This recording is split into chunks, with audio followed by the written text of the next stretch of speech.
बिस्मिल्लाहिर्रहमानिर्रहीम। अस्सलामुअलैकुम मोअज़्ज़िज़ सामीन, आपके फेवरेट चैनल नेम सेंटर से मैं हूँ उम्मे ताहा। आज मैं हानिया नाम का मतलब और उसकी कुछ बुनियादी मालूमात लेकर आपकी खिदमत में हाजिर हुई हूँ। तो चलिए बढ़ते हैं अपने आज के टॉपिक हानिया नाम के मतलब और उसकी दीगर तफसीलात की जानिब। हानिया की बुनियादी मालूमात हमें अरबी ज़बान से मिलती हैं। जिनसी तौर पर यह नाम लड़कियों के लिए इस्तेमाल किया जाता है। मजहबन ये एक मुस्लिम नेम है। इसके खुशकिस्मती के अदाद में 1, 4, 7, 8 और 10 के अदद शामिल हैं। इनके लिए बेहतरीन खुशकिस्मती का वक्त शाम 3 से 5 बजे तक 2 घंटे है। खुशकिस्मती के दिनों में इतवार, मंगल और जुमेरात के दिन शामिल हैं।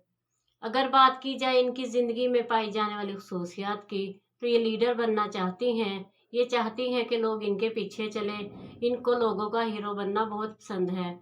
खुशकिस्मती की धातों में तांबा शामिल है। खुशकिस्मती के रंगों में सुनहरी, नारंगी और सुर्ख रंग शामिल हैं। खुशकिस्मती के पत्थरों में सब्ज़ कीमती पत्थर, अकीके अहमर और सुनहरी पुखराज शामिल हैं। तो चलिए बढ़ते हैं अपने आज के टॉपिक हानिया नाम के मतलब की जानिब। तो हानिया का मतलब है खुशहाल, मसरूर, पुरमसरत। उम्मीद है आपको हमारी आज की ये वीडियो बहुत पसंद आई होगी। अपनी पसंदीदगी का इजहार हमारे चैनल नेम सेंटर को लाइक, शेयर और सब्सक्राइब करके ज़रूर कीजिएगा, ताकि आपको हमारी आने वाली नई वीडियोस मिल सके। इजाज़त चाहेंगे, फिर मिलेंगे किसी नए नाम की तफसीलात के साथ। तब तक के लिए अल्लाह हाफिज़।